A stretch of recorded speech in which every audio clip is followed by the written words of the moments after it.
जय मसीह की। जय मसीह की। सबको जय मसीह की। योजना अद्भुत रीति से पूरी हो। प्रभु का अनुग्रह काफी है। प्रभु की योजना में हम प्रभु के हाथों में हर एक जन को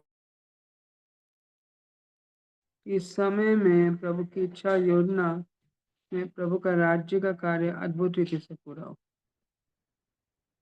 प्रभु के हाथों में दिया है।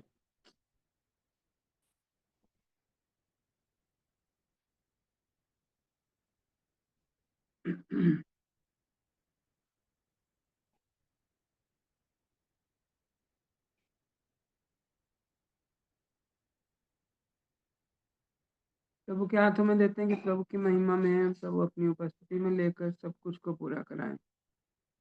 आमीन। आइए हम प्रभु के अनुग्रह कार्य हाथों में देते हैं। आप लोग अनम्यूट नहीं कीजिएगा क्योंकि रिकॉर्डिंग स्टार्ट हो चुकी है। हालेलुया। पर अपने मुंह से जो आपको बोला जाए आप बोलते रहिए।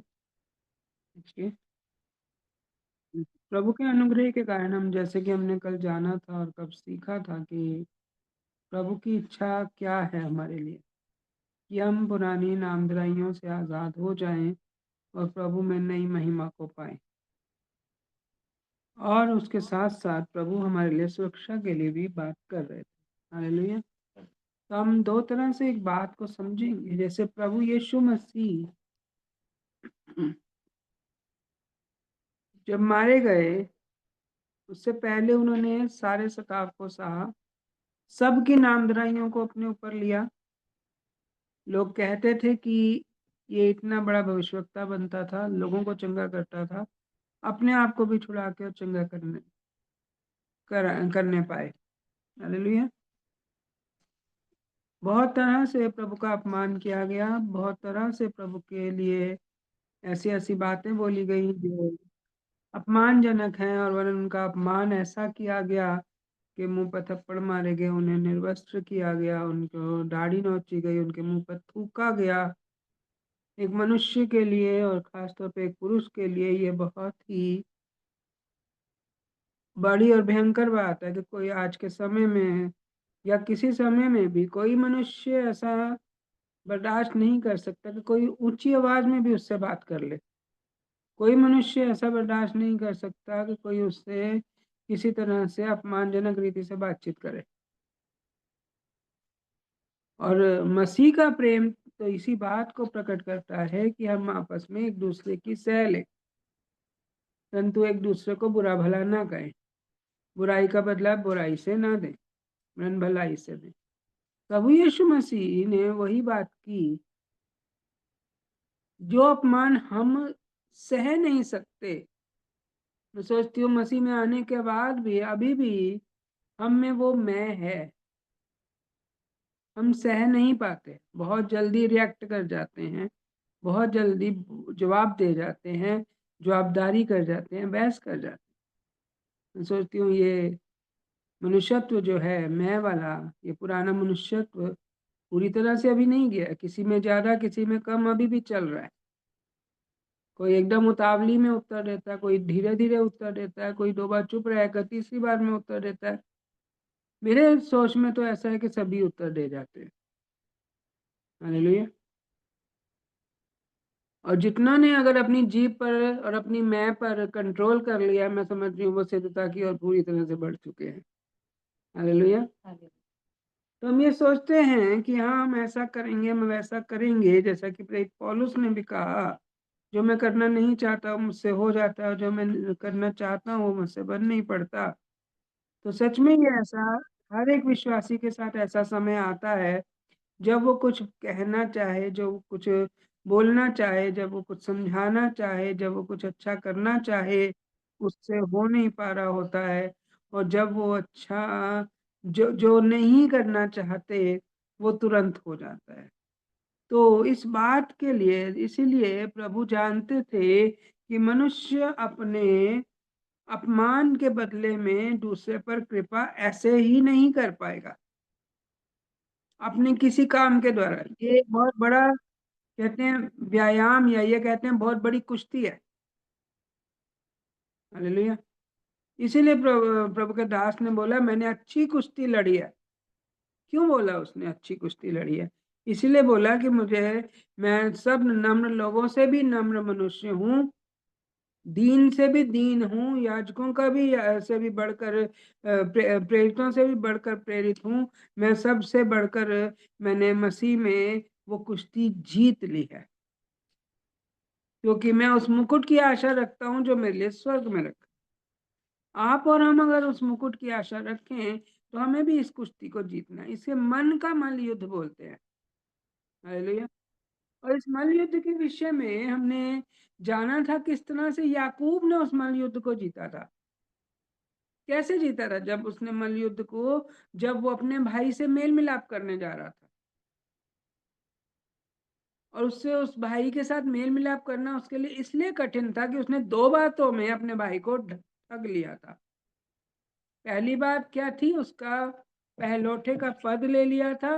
और दूसरी बात में जब उसका पिता उसके भाई को आशीष देना चाहते थे, क्योंकि वो उनका पहलौठा बेटा था, परंतु क्योंकि वो अपना पहलौठे का पद बेच चुका था याकूब को, इस कारण से वो पहलौठे का पद अब याकूब के पास था, तो उसके कारण आशीष थी।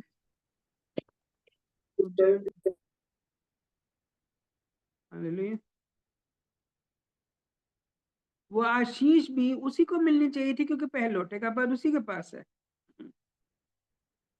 पहलौठे का पद याकूब के पास है, इसलिए याकूब को वो आशीष मिलनी चाहिए थी।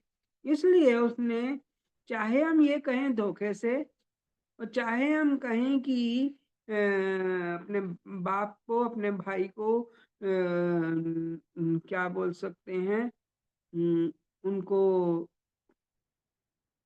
भाई को लूट लेना समझ लें या कुछ भी समझ लें, लेकिन क्योंकि भाई ने खुद अपनी मर्जी से अपने पहलौठेपन का पद बेचा था, तो वो उस आशीष का अब अधिकारी नहीं था, इसलिए उस आशीष को याकूब को ही लेना आवश्यक था।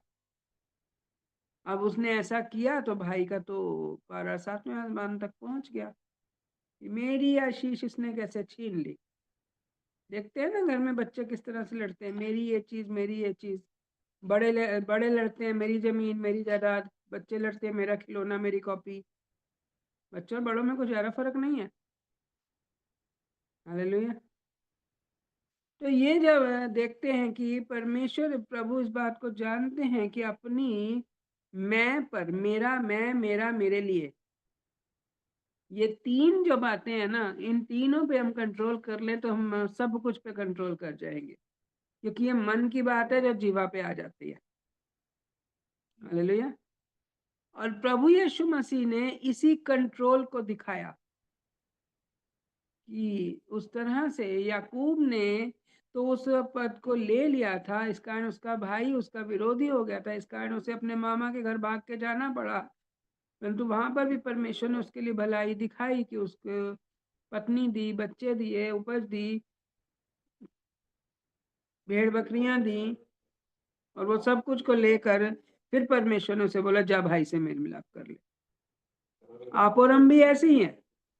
परमेश्वर हमें चंगाइयां देते हैं, छुटकारे देते हैं, आशीष देते हैं, नौकरियां देते हैं, विवाह करते हैं, बच्चे देते हैं, और कई तरह की समस्याओं से हमें आजाद करते हैं, और फिर कहते हैं जाकर अपने भाई से मेल मिलाप कर ले, अपनी बहन से मेल मिलाप कर ले। जिसके मन में भी तेरे लिए विरोध है, या जिसके लिए भी तेरे मन में विरोध है, जाकर पहले मेल मिलाप कर, नहीं तो मैं तेरी भेंट ग्रहण नहीं करूंगा। हालेलुया। मैं सोचती हूँ इसे प्रभु क्या हमें पहले लॉलीपॉप देते हैं चंगाई का, छुटकारे का। हालेलुया। फिर कहते हैं जाओ बेटा जाओ, बात मानो जाके। लेकिन ये लॉलीपॉप अच्छा है, इसी से तो लोगों के मनों में विश्वास उत्पन्न होता है। किंतु इस विश्वास के कारण हम परमेश्वर की बात को, जितने तो सिर्फ आशीषों के लिए आते हैं, वो तो कहते हैं नहीं बोलूंगा, नहीं बात करूंगा, कुछ भी कर लो, मैं तो नहीं जाऊंगा अपने भाई से मेल मिलाप करने। लेकिन जितने परमेश्वर के प्रेम को समझ जाते हैं वो भाई से मेल मिलाप करने जाते हैं। वो मैं मेरा मेरे लिए को छोड़ देते, कुछ तो अपनी जायदाद अपनी धन संपत्ति भी छोड़ देते हैं, कुछ वस्तुओं को भी छोड़ देते हैं, कुछ आशीषों कुछ अपमान को भी सह लेते हैं, लेकिन कुछ लोग नहीं सह पाते हैं। लेकिन ये कब होता है? जब हम मसीह के प्रेम को समझ जाते हैं, जब हम मसीह के लहू से धुल जाते हैं। उससे पहले नहीं हो पाता हमसे, उससे पहले तो हम जानते भी नहीं है कि हमने हमारे लिए ऐसा किया गया है। हालेलुया। इसलिए क्योंकि हम नहीं कर सकते थे हमारा कोई भी ऐसा भेंट करना। हम जानते हैं कि हम दिन त्योहार पे तो सामने से हाँ जी हम आपके लिए गिफ्ट लाए हैं, आप हमारे लिए क्या लाए हैं, हम आपके लिए क्या दे रहे हैं, इन्हीं बातों में फंसे हुए थे। कोई भी त्योहार आता था, कोई भी बात होती थी, उसने मुझे क्या दिया मैंने उसे दिया, इसी बात में फंसे हुए थे। लेकिन क्या आज भी फंसे हुए हैं? तो जान लीजिए हमारे अपमान को और हमारी उन सब बातों को प्रभु यीशु मसीह ने सहा है, क्योंकि हम नहीं सह सकते थे। परंतु क्या आज भी हमने मसीह को क्रूस पर चढ़ाया हुआ है? क्या आज भी हम एक दूसरे की नामधराइयां कर रहे हैं? तूने 10 साल पहले मेरे साथ ऐसा किया था, तूने 20 साल पहले मेरे साथ ऐसा किया था, तुमने पिछले महीने ऐसा किया था, तुमने पिछले साल ऐसा किया था। तो उन नामधराइयों में आज भी फंसे हुए हैं। आज भी जब मैं प्रार्थना कर रही थी तो यही बात प्रभु मेरे मन में डाल रहे थे कि जब तक हमारा अपना मन साफ नहीं है तो हम दूसरों के नामधराई के विषय में क्या बोलेंगे? पहले अपने मन से तो उस नामधराई को मिटा लें।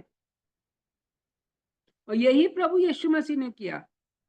प्रभु की मैं सबसे ऊंची थी, सारे जगत के उद्धार करता, सारे जगत को बचाने वाले, सारे जगत के पिता का अंश प्रभु यीशु मसीह थे। हालेलुया।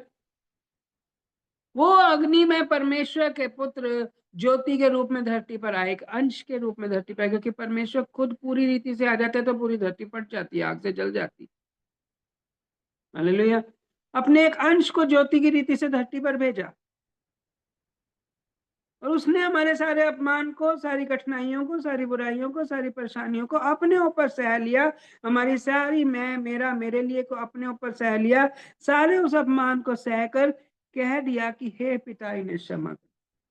मतलब हमारी सारी अपमानजनक बातों को सह गए। और क्षमा करो बोलने का मतलब क्या था? कि मैं अपने मन से इनकी सारी बुराइयों को मिटा देता हूं। अगर हम नामधराई को दूर करना चाहते हैं किसी की या अपनी, पहले हमें अपने हृदय रूपी स्लेट को, हृदय रूपी कागज को, हृदय रूपी किताब को, कॉपी को, जो कुछ भी है उसमें से सब कुछ को मिटा देना पड़ेगा। हमारी नामधराइयां दूर करने के लिए प्रभु यीशु मसीह ने अपने लहू के द्वारा हमारा लेखे को मिटा दिया। हालेलुया। इसलिए प्रभु इस बात को कहते हैं कि अगर किसी के प्रति तुम्हारे मन में पहले नामधराई है, पहले मिटाओ उसे। और यही बात प्रभु यीशु मसीह ने, सॉरी, याकूब ने उस मल युद्ध में की।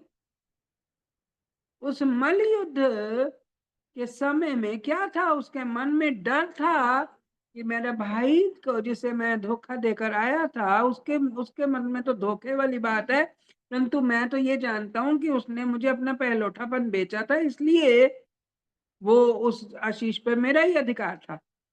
परंतु मेरा भाई इस बात को ना समझा था, इसलिए वो मेरी जान का दुश्मन बन गया था, या मैं उसकी नजर में उसका दुश्मन बन चुका था। इसलिए अब मैं उस भाई से कैसे मिलूं जाके? बहुत बार ऐसा होता है, प्रभु हमें किसी बात को करने की आज्ञा देते हैं, जैसे मैंने बोला कि मेल मिलाप करने की आज्ञा देते हैं, परंतु मेल मिलाप करना बहुत कठिन हो जाता है। कैसे मिले जाकर? कैसे बात करें? सामने वाला कैसे रिएक्ट करेगा? प्रभु यीशु मसीह को भी पता था कि लोग मुझे पकड़वाएंगे, मुझे मारेंगे, मुझे कूटेंगे, मेरा अपमान करेंगे। लेकिन प्रभु यीशु मसीह ने उस मेल मिलाप के कार्य को पूरा होने के लिए, हमारा पिता से मेल मिलाप पूरा होने के लिए, उस अपमान से अपने आप को घबराने नहीं दिया। हालेलुया। क्या हम समझते हैं कि उसी मल युद्ध को याकूब ने किया यरदन में, कि इस पार अपने सारे बच्चों को, पत्नियों को, सब कुछ को आगे भेज के खुद यरदन के इस पार रुक गया और उस मल्ल युद्ध को उसने किया। वो परमेश्वर के सम्मुख उस प्रार्थना में था। एक मल्ल युद्ध कर रहा था, मैं अपने भाई से कैसे मिलने चाहूं प्रभु, वो तो मेरी जान का दुश्मन है। तेरे मेरी ये पत्नियों का, मेरे बच्चों का क्या होगा? वो मुझे पूरी तरह से मेरे परिवार को भी नाश कर देगा। कैसे जाऊं मैं आगे उससे मेल मिलाप करने के लिए? हालेलुया। उसने उसकी कोई जायदाद नहीं लूटी थी, लेकिन आशीषें ले ली थी। आशीष लेना मतलब है कि आशीष जो होना था, उन बातों को, उन ब्लेसिंग्स को अपने लिए बुलवा लिया था, क्योंकि उसके पास पहलौठे का पद था। हालेलुया। लेकिन ये बात भाई नहीं समझेगा। प्रभु मैं उसे कैसे समझाऊंगा? मेरे लिए समझाना बहुत मुश्किल है उसे। ऐसे ही लगता है ना। हम कैसे समझाएंगे? जैसे कि हम कल सीख रहे थे, हम अपने मुंह से कितनी भी अपनी सच्चाई, अपनी सफाई दे ले, सामने वाले का मन नहीं होगा हमारी बातों के कारण, लेकिन प्रभु यीशु मसीह में हो सकता है। हालेलुया। यही मल्ल युद्ध उन्होंने लड़ा, और याकूब ने लड़ा, और उस समय में उस घबराहट, उस डर, उस परेशानी, उन अपमान की बातों को उसने अपने पांव के नीचे कर दिया। और जो स्वर्गदूत उसके साथ लड़ रहा था, जो दूत उसके साथ लड़ रहा था, उसे कहा मुझे आशीष दे, बिना आशीष के मैं आगे नहीं जाऊंगा। हालेलुया। मुझे आशीष दे, तब बिना आशीष लिए मैं तुझे जाने नहीं दूंगा। वो उस दूत पे जय प्राप्त कर चुका है, परंतु उसने एक कंडीशन रखी, मैं तुझे तभी छोड़ूंगा, मैं तुझे तभी जाने दूंगा जब तू मुझे आशीष देगा कि मैं अपने भाई पर जय प्राप्त कर सकूं। हालेलुया। इसलिए उस दूत ने उसे नाम दिया। उसने कहा तेरा नाम क्या है? उसने कहा याकूब। याकूब का मतलब अड़ंगा देने वाला। वो कहता नहीं, अब से तेरा नाम इज़राइल होगा, छुटकारा पाया हुआ, जय पाया हुआ। हालेलुया। तो इजराइलियों का नाम, इजराइल के पिता का नाम, इजराइलियों के पिता अर्थात याकूब का, 12 गोत्रों के पिता अर्थात याकूब का नाम इजराइल उस दिन पड़ा, और उसी कारण से सभी उन लोगों का नाम, उनके गोत्रों के अनुसार जितने भी लोगों का जन्म हुआ, सबका नाम इजराइली पड़ा। उन्हीं इजराइलियों के बीच में प्रभु यीशु मसीह यहूदा के गोत्र, जो समझा जाता था कि यहूदा के गोत्र से, वैसे वो दाऊद के गोत्र में से, क्योंकि मरियम दाऊद के गोत्र में से थी, उसकी संतान। लेकिन वो यूसुफ के गोत्र से माना जाता था, इसलिए कि यूसुफ भी दाऊद के गोत्र में से था, यहूदा के गोत्र में से था। एक की बेटी और एक का बेटा।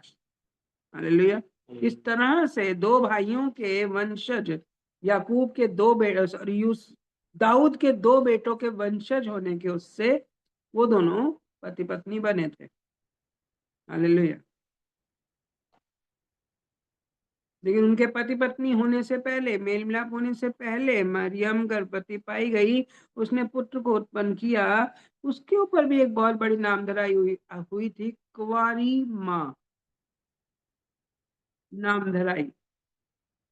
लेकिन परमेश्वर ने यूसुफ को स्वप्न में कंफर्म किया कि उसके पेट में जो बच्चा है वो परमेश्वर की ओर से है, उसे अपने घर में ले आए। इस कारण से वो उसे अपने घर में ले, उसकी नामधराई को मिटाया परमेश्वर। यूसुफ ने परमेश्वर की बात को माना। वो प्रार्थना करता करता और अपने आप से बातें करता करता सो गया था। उसे नींद आ गई थी, और उस नींद में परमेश्वर ने उसे चिताया कि वो उसे उसे अपनी पत्नी करके घर ले आ, नहीं तो वो मार डाली जाएगी। परमेश्वर की इच्छा और योजना पूरी होनी जरूरी है, इसलिए उसे पहले ही घर ले आने के लिए यूसुफ से कहा गया। अब यूसुफ की मैं भी सामने आ सकती थी, क्योंकि वो तो कह रहा था कि मैं उसे छोड़ दूंगा, हालेलुया, त्याग दूंगा। लेकिन उसने उस मैं को पीछे छोड़ा, अपने मन को साफ किया, और वो उसको अपनी पत्नी करके ले आया अपने घर में। उसे उस संतान को उत्पन्न होने में सहायता किया। हालेलुया। क्योंकि उन पति पत्नी ने समर्पण किया था, पूर्ण समर्पण दिया था। मरियम ने कहा था मैं तो परमेश्वर की दासी हूं, जैसी परमेश्वर की इच्छा हो वो पूरी हो जाए। संपूर्ण समर्पण। कुंवारी होते हुए भी मां बनने से जरा सी भी न ले जाए। हालेलुया। यूसुफ ने भी समर्पण दिया। उस बच्चे का पिता ना होने के बावजूद उसने उस बच्चे को अपना नाम दिया। वो बच्चा परमेश्वर की संतान था, लेकिन माना जाता है कि वो उसका पुत्र। हालेलुया। इस नामधराई को दूर करने के लिए उन दोनों ने अपने मनों को साफ रखा और अपने आप को प्रभु के लिए दे दिया। हमें बहुत सी बातों के लिए अपने आप को प्रभु को के लिए देना पड़ता है। यहां पर होती है परमेश्वर की महिमा। प्रभु यीशु मसीह ने भी हम सब की नामधराई को दूर होने के लिए अपने आप को पूर्ण रीति से दे दिया। अपना शरीर दे दिया मार खाने के लिए, अपना प्राण दे दिया अपमानित होने के लिए, हमारे बदले में अपने लहू का दाम दे दिया और अपना आत्मा दे दिया पिता के पास, कि हम जब मसीह में विश्वास करें तो उस आत्मा की सहायता हमें भी मिल पाए, जिस आत्मा की सहायता से प्रभु यीशु मसीह ने परमेश्वर का काम पूरा किया था। हालेलुया। संपूर्ण समर्पण, संपूर्ण समर्पण इसे ही बोलते हैं। हालेलुया। पूर्ण, पूरा पूरा पूरा समर्पण, उससे नामधराई दूर होती है। आपको अपने मनों को साफ करना पड़ेगा पूर्ण रीति से, पूर्ण रीति से। अपने भाई, अपने बहन, अपने बच्चे, अपने माता पिता, अपने जो कोई भी पति हो पत्नी हो, सबके लिए मन को पूर्ण रीति से खाली करना पड़ेगा। वो जैसे कि हम पिछले हफ्ते में सीख रहे थे, कुड़कुड़ाने, बुड़बुड़ाने, दिखावा करने और बेफालतू की बातें बोलने, अपमानित करने वाली बातों से बचना पड़ेगा। अब उनसे उन सब बातों को त्यागना पड़ेगा। और सिर्फ त्यागना कहूं तो ये व्यवस्था हो गई, लेकिन मसीह से प्रेम की कमर बांध लेंगे, मसीह से प्रेम करते हुए मसीह के लिए, मसीह की इच्छा को पूरा होने के लिए आप कर सकते हैं, आपसे हो जाएगा। हालेलुया। अगर आप चाहें कि मुझे मसीह की इच्छा पूरी करनी है, हालेलुया, अगर आप चाहें कि मुझे मसीह की इच्छा पूरी करनी है तो आपसे हो जाएगा। हालेलुया।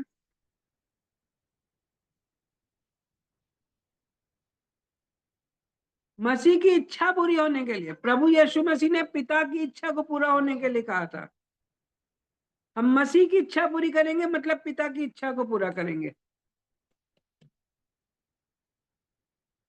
हालेलुया। पिता की इच्छा पूरा करने के लिए प्रभु ने अपने आप को दे दिया। मार लो मुझे जितना मारना है, मैं तो अपने पिता से प्रेम करके अपने भाइयों के लिए पाप क्षमा का कार्य करूंगा ही करूंगा। अब किसी के भाई ने किसी की जायदाद ले ली हो और वो उससे लेने जाएगा, पता है सामने वाला उसके साथ हाथापाई करेगा, मार ले जितना मारना है, मैं तो मसीह की प्रेम करूंगा ही करूंगा। हालेलुया। कोई कह सकेगा कि मुझे अपना हक दूसरे को देना है, मैं कैसे दूं? मसीह का प्रेम। और अगर आप कुड़कुड़ाते हुए उस हक को पूरा कर रहे हैं, दबकर हक को पूरा कर रहे हैं, तो आप व्यवस्था पूरी कर रहे हैं। और व्यवस्था पूरी करने का मतलब है आपको संपूर्ण व्यवस्था उस लय व्यवस्था वाली पूरी करनी पड़ेगी। और अगर आप मसीह से प्रेम करते हुए आप कुछ कर रहे हैं, अगर आप किसी मनुष्य को खुश करने के लिए कर रहे हैं, नहीं हो पाएगा। अधूरा सुधार है, नामधराइयों से अधूरा छुटकारा है। लेकिन परमेश्वर से प्रेम करते हुए करेंगे, भाई से अपमान सह लेंगे, बहन से अपमान सह लेंगे, बच्चों से अपमान नहीं सहना चाहिए, क्योंकि बच्चों को माता पिता का आदर करना चाहिए, क्योंकि बच्चे माता पिता का आदर करके ही आशीष को पा सकते हैं। लेकिन पिता से अपमान को सह लेंगे, माता से भी अपमान को सह लेंगे, क्योंकि माता पिता की शिक्षा चाहे एक समय में अपमानजनक लगती है, लेकिन उस शिक्षा के पीछे सीख होती है कुछ ना कुछ। हालेलुया। कोई भाई बहन, कोई पति पत्नी, किसी के भी, पड़ोसी रिश्तेदार, किसी के भी अपमान को अगर आप सहना चाहते हैं, आपको मन साफ करना पड़ेगा। अब हम सहें क्यों? हालेलुया। प्रभु ने तो हमें विजय दी है ना।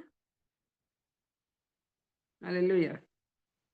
लेकिन बहुत बातों में कहीं पे तो शैतान और कहीं पे परमेश्वर हमें किसी बड़ी ब्लेसिंग तक ले जाना चाहते हैं, तो एक परख को करते हैं। शैतान उससे पहले गिराने का प्रयत्न करता है, जैसे कि याकूब के साथ हुआ, एक मल्ल युद्ध हुआ, लेकिन भाई से मेल मिलाप से पहले उस मल्ल युद्ध को विजय पाने के कारण ही वो भाई से मेल मिलाप कर पाया, जय प्राप्त कर पाया। परमेश्वर ने उस भाई के, जो 400 लोगों को लेकर आ रहा था अपने भाई से युद्ध करने के लिए, लेकिन वो सारी कड़वाहट उस तक पहुंचते पहुंचते क्यों खत्म हो गई? इसलिए क्योंकि याकूब ने मल्ल युद्ध किया था। सारी कड़वाहट इसीलिए खत्म हो गई, इसलिए जो भेंटें याकूब ने पहले अपने भाई एसाव के लिए भेजी थी, उन भेंटों के विषय में वो बातचीत करने लग गया। तूने वो भेंटें क्यों भेजी मेरे लिए? क्या पर्पस था तेरा? तू मेरे को रिश्वत दे रहा था? ऐसा नहीं बोला। बड़े प्यार से गले लगाते हुए, आंखों में आंसू भरते हुए, बड़े प्रेम से पूछे, तूने भाई क्यों भेजा? मैं तो वैसे ही तेरे से मिलने आ जाता। भाई 400 लोगों को लेकर आएगा तू मिलने के लिए अपने भाई से? हालेलुया। लेकिन ऐसा याकूब ने भी नहीं बोला। दोनों ने आंसुओं के साथ गले से लिपट लिपट के एक दूसरे को चूम चूम के ऐसा प्यार किया कि जैसे कोई बिछड़े हुए बहुत ही प्रेमी भाई होते हैं। परमेश्वर ने ऐसा प्रेम भर दिया, दोनों के मनों से नाम धराई दूर हो गई, और एसाव का मन पूरी रीति से साफ हो गया। अपने भाई के प्रति जो उसके मन में कलेश था वो खत्म हो गया। उसे लगा था मेरा भाई ने लूटा है, लेकिन परमेश्वर ने उसे चिता दिया कि तूने अपने पहलौठे का पद बेचा था, तूने अपने पहलौठे के पद को का आदर नहीं किया, इसलिए तेरी आशीष जो तुझे मिलनी थी वो उसको मिल गई। और चिताए जाने के कारण उसने भाई से लिपट कर, आंसू बहा बहा कर, एक दूसरे को चूम चूम कर अपनी सारी कड़वाहट को आंसुओं में बहा दिया। हालेलुया। इसे बोलते हैं नाम धराई खत्म करना, मिटा देना। अपने मन से अपने भाई के प्रति सारी नाम धराई को मिटा दिया, इसलिए अच्छा मेल मिलाप हो गया। याकूब के मन में जो डर था कि वो मेरी पत्नी और मेरे बच्चों को कहीं मार ना डाले, मुझे भी मार ना डाले, इस कारण से वो पहले कभी अपने दास दासियों को आगे भेज रहा, कभी अपने पशुओं को आगे भेज रहा, कभी अपने गिफ्ट को भेज रहा आगे अपने भाई को खुश करने के लिए। वो गिफ्ट उसको खुश कर नहीं पाए, लेकिन जो मल्ल युद्ध उसने परमेश्वर की उपस्थिति में जीता था, वो क्योंकि परमेश्वर को प्रसन्न कर लिया था, इसलिए भाई प्रसन्न हुआ। अगर हमें अपने किसी जन को प्रसन्न करना है, हमें और डीप प्रार्थना में होकर उस भाई को प्रसन्न कर सकते हैं, उस बहन को प्रसन्न कर सकते हैं, उस पति को, उस पत्नी को, उस बच्चों को, उस माता पिता को, उन पड़ोसी या रिश्तेदारों को, या कोई भी ऐसा जन हो, आप पसंद कर सकते हैं। या वो जन आपसे प्रेम तभी कर पाएगा। आप किसी के मन में सफाई देकर प्रेम नहीं कर भर सकते, कूट कूट कर, पीस पीस कर नहीं भरेंगे। अच्छा नाप दबा दबा कर आप नहीं भरेंगे, परंतु प्रभु कहते हैं मैं अच्छा नाप दबा दबा कर, हिला हिला कर, उमड़ता हुआ उसमें भर दूंगा। वो तुम्हारे साथ ऐसा करेंगे, वो तुम्हारी गोद में ऐसा प्रेम डालेंगे। हालेलुया। इसलिए प्रभु ने कहा, ये परिश्रम करने वालों, अपनी साफ सफाइयां देने वालों, ये डर के बोझ के तले दबे हुए लोगों, मेरे पास आओ, अपना बोझ मुझे दे दो, मैं तुम्हारे बोझ को खत्म करूंगा, सामने वाले के मन में नामधराई को दूर करूंगा, और तुम भी अपने नामधराई को, अपने मन में दूसरे के प्रति नामधराई को दूर करो, अर्थात नम्र और दीन हो जाओ और मेरे पीछे हो लो। ये बोझ हल्का है। तुम्हारे मन का में इतना बोझ था नफरत का, उस नफरत के बोझ को उतार दो, प्रेम का बोझ ले लो, ये बहुत हल्का है। हालेलुया। और प्रभु यीशु मसीह ने भी ऐसा ही किया। उन्होंने सिर्फ शिक्षा ही नहीं दी, सिर्फ ट्रेनिंग देने वाले ही नहीं बने, खुद भी ट्रेंड बन के दिखाया। हालेलुया। खुद भी ऐसा प्रेम करके दिखाया। आओ मुझे मार लो, आओ मुझे कूट लो, आओ मुझ पे, मेरे मुंह पर थूक लो, आओ मेरी दाढ़ी नोच लो, आओ मेरे मुंह पर थप्पड़ मार लो, जितने कोड़े मारने हैं मार लो। ये तो उनको उनकी वो उस व्यवस्था में 39 कोड़े से ज्यादा वो मार ही नहीं सकते थे। नहीं तो हो सकता है उससे भी ज्यादा मारते, कोड़े खाते खाते ही बंदा मर जाए। इतने कोड़े जो लिखे हैं, उस उन कोड़ों को खाते खाते इंसान मर जाता है, पूरे कोड़े हो ही नहीं पाते थे। और वो इसी कारण से आधी व्यवस्था पूरी होने के कारण फिर अधोलोक में जाकर फिर दंड भुगतना पड़ता। हालेलुया। परंतु प्रभु यीशु मसीह ने व्यवस्था को पूरा किया। सारे दुख दर्द को, हमारे मनों के अपमानों को, दुख दर्द को, सारी वो बातों को अपने ऊपर सह लिया, अपने ऊपर सह लिया। क्या कहेंगे? अपने ऊपर सह लिया। हालेलुया। इस कारण से, अपने ऊपर सहने के कारण, अपना कतरा कतरा लहू बहाकर जो हमारे अपमान को, अर्थात हमारी नामधराइयों को जिस पुस्तक में लिखा हुआ था मिटा दिया, और खुद दाम दे दिया। नामधराई को दूर करने के लिए लोग दाम लेते हैं। इतना तुम्हें दंड भुगतना, इतना जुर्माना भुगतना पड़ेगा, इतनी कैद भुगतनी पड़ेगी, या ये सजा भुगतनी पड़ेगी, या वो सजा भुगतनी पड़ेगी, तब तुम्हारे इस केस को क्लियर करेंगे हम, नहीं तो इतनी रिश्वत देनी पड़ेगी। प्रभु ने ना रिश्वत ली ना दी, लेकिन दाम भुगताया हमारी नामधराइयों को दूर करने के लिए। आमीन। हालेलुया। और यही बात प्रभु यीशु मसीह ने जब दाम चुका दिया, इस कारण से ही वो तीसरे दिन मुर्दों में से जी उठे। हालेलुया। हमारे जीवन की उन नामधराइयों को दूर करने वाले परमेश्वर हमारे साथ हैं। अब ना केवल नामधराइयों से छुटकारा पाना जरूरी है, पर उसके बाद नामधराइयों से छुटकारा पाकर आशीष भी तो मिलनी चाहिए। सिर्फ नामधराई से छुटकारा पा लिया, पा लिया, पा लिया, पा लिया, पा लिया घोषणा करने से कुछ नहीं होगा।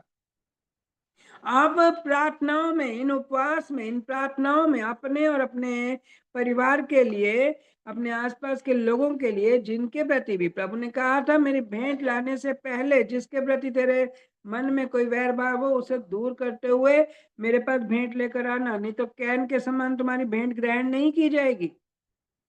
कैन के मन में भाई के प्रति, माता पिता के प्रति कड़वाहट थी, उसकी भेंट ग्रहण नहीं की गई। तुम्हें अगर अपनी भेंट ग्रहण करानी है तो तुम मेरे पास उपवास प्रार्थनाओं में आते हो, छुटकारे चाहिए, चंगाइयां चाहिए, आशीष चाहिए, बरकतें चाहिए, सब कुछ चाहिए। अभी मैं पूछूं तो सबके हाथ खड़े होंगे, परंतु प्रभु कहते ये सब चाहिए तो मैंने तुम्हारे लिए दाम चुकाया है। हालेलुया। मैंने अपना लहू बहा दिया, मैंने अपने शरीर पर भी दाम को सह लिया, मन पर भी दाम को चुका दिया, उस अपमान को सह लिया। जैसे कि बीते दिनों में प्रभु ने हमारे मनों को साफ करने के लिए 1 हफ्ता, मतलब 7 दिन उस बात को चिताया था, और क्रूस पे किए हुए बलिदान के द्वारा उस प्रभु भोज की महिमा को हमारे बीच में प्रकट किया था। ये मैं तुम्हारे लिए देता हूँ, मैं अपनी देह को तुम्हारे लिए देता हूँ, मैं अपने लहू को तुम्हारे लिए देता हूँ। ये नई वाचा का लहू है जो तुम सबके पाप क्षमा के लिए बहाया जाता है। कुछ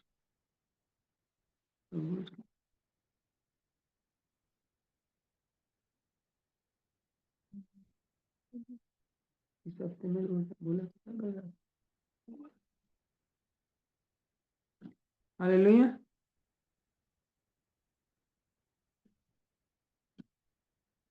तो परमेश्वर की ओर से इस प्रभु भोज को प्रभु ने प्रकट किया। पहले तो चेलों के पांव धोकर प्रभु भोज को उस लहू को चुकाए जाने को प्रकट किया। हालेलुया।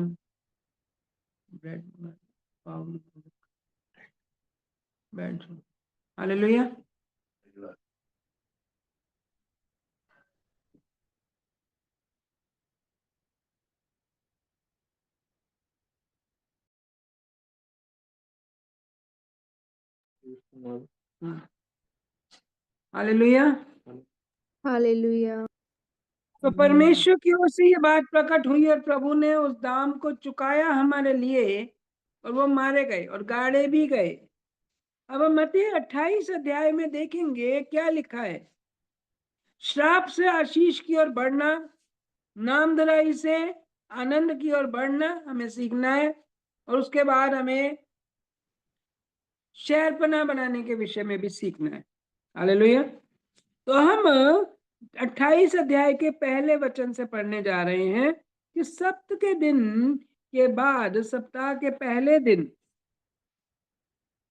सप्त का दिन के बाद जो है शनिवार को सप्त का दिन होता था, और उसके बाद सप्ताह का पहला दिन मतलब इतवार, रविवार। सप्ताह के पहले दिन पो फटते ही मरियम मगदलिनी और दूसरी मरियम कब्र को देखने आई, और देखो एक बड़ा भूकंप हुआ, क्योंकि प्रभु का एक दूत स्वर्ग से उतरा और पास आकर उसने पत्थर को लुढ़का दिया और उस पर बैठ गया, और उसका रूप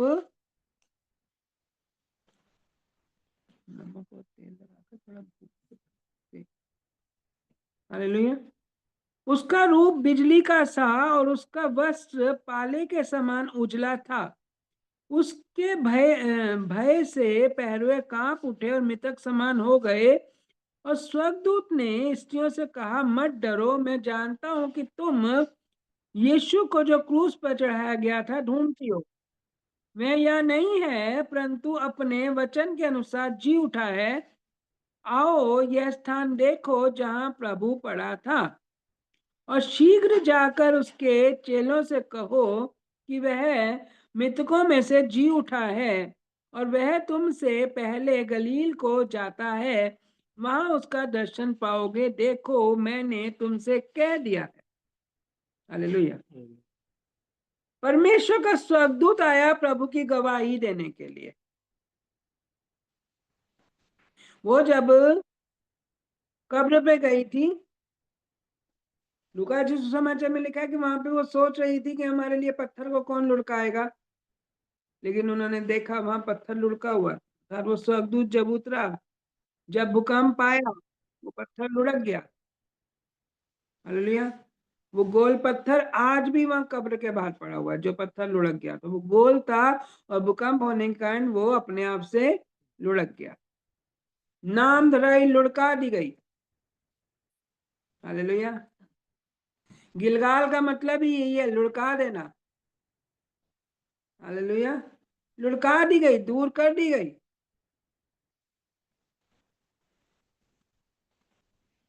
नाम धराई, दूर कर दी गई, लुढ़का दी गई, ऐसा भूकंप आया। हमने कल क्या सुना था, एलिया के लिए क्या कहा था कि बवंडर में क्या है, एलिया को उठा लिया जाएगा। उस समय भी एक बवंडर आया, एक ऐसा भूकंप आया जिसमें प्रभु यीशु मसीह मुर्दों में से जी उठे। हालेलुया। प्रभु यीशु मसीह मुर्दों में से जी उठे, और वहां पे स्वर्गदूत उनकी गवाही देते हुए प्रभु की नामधराई को दूर करने के विषय में बोल रहा है कि ये सब जो कहा गया था। हालेलुया। क्या तुम्हें बताया नहीं गया था कि वो कहाँ पे मिलेगा? गलील में मिलेगा। हालेलुया। शीघ्र जाकर चेलों को बताओ कि वह मृतकों में से जी उठा है, वह मृतकों में से जी उठा है। और वह तुमसे पहले गलील को जाता है। अब यहाँ पे गलील ही क्यों कहा गया है? हालेलुया। गलील एक वो देश है, एक वो क्षेत्र है जो सुलेमान ने अपने सहायता करने वाले हिराम को गिफ्ट दिया था। 20 शहर उसने हिराम उस मनुष्य को गिफ्ट दिए, जिसने लिए बहुत ही अच्छी लकड़ी का, चंदन की लकड़ी और अच्छी लोबान की लकड़ी और जो जो लकड़ियां वहां चाहिए थी, उन सब लकड़ियों का अरेंजमेंट किया था, उसके पास भेजा था। वो वहां से भेजता था और इधर से समुद्र के इस तरफ से वो लकड़ियां ले ली जाती थी। हालेलुया। वो जहाज पे भेजता था, उस लकड़ी को जो है वहां पर ले लिया गया था। उस लकड़ियों को लेने के बदले में, वो इतनी अच्छी लकड़ियां थी, परमेश्वर का भवन भी बना और उससे उसने अपना महल भी बनाया। इतनी लकड़ी इस्तेमाल हुई थी। उस लकड़ी के बदले में उसने 20 गांव या 20 शहर, 20 क्षेत्र उस हिराम को गिफ्ट में दिए थे। उसमें से एक क्षेत्र ये गिलगाल, ये सॉरी गलील था। हालेलुया। बदला चुकाया गया, दाम के रीति से दिया गया। हालेलुया। लेकिन उस समय वो गलील अच्छा क्षेत्र नहीं था, क्योंकि लिखा है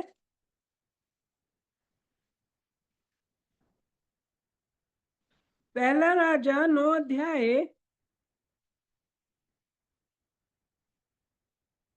और इसके 11 वचन में क्या लिखा है? तब सुलेमान ने सोर के राजा हिराम को, जिसने उसके मनमाने देवदारू, सनोवर की लकड़ी और सोना दिया था, गलील देश के 20 नगर दिए।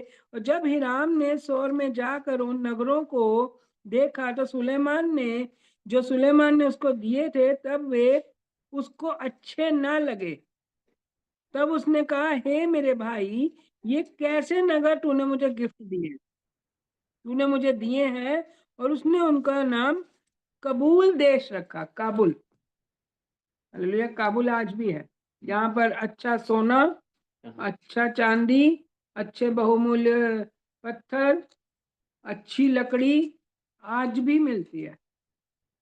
और उसने सोना और चांदी आदि चीजें भी और लकड़ी भी, लिखा है देवदारू की लकड़ी और सनोवर की लकड़ी और सोना उसने भेजा वहां से। हालेलुया। लेकिन उसके बदले में उसे क्या मिला? ये 20 क्षेत्र, 20 नगर जो उसे मिले, उसने उसका नाम काबुल रख दिया, क्योंकि वो उस समय उतना अच्छा क्षेत्र नहीं था। परंतु जैसे कि प्रभु को कहाँ रखा गया था? कब्र में रखा गया था। हालेलुया। इन कब्र अच्छा क्षेत्र नहीं था, लेकिन कब्र में से निकलकर प्रभु गलील को गए, अर्थात श्राप से आशीष की ओर जाना। उसी गलील को हम देखें, अगर यहोशू की पुस्तक और उसके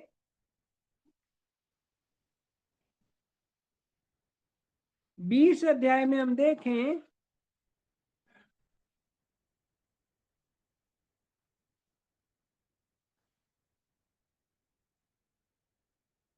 7 वचन में कि अतः उन्होंने नप्ताली के पहाड़ी देश में, गलील के देश को और एप्रैम की पहाड़ी देश में शक्केम को और यहूदा की पहाड़ी देश में किर्यत तर्बा को, जो हेब्रोन की भी कहलाते हैं, पवित्र ठहराया।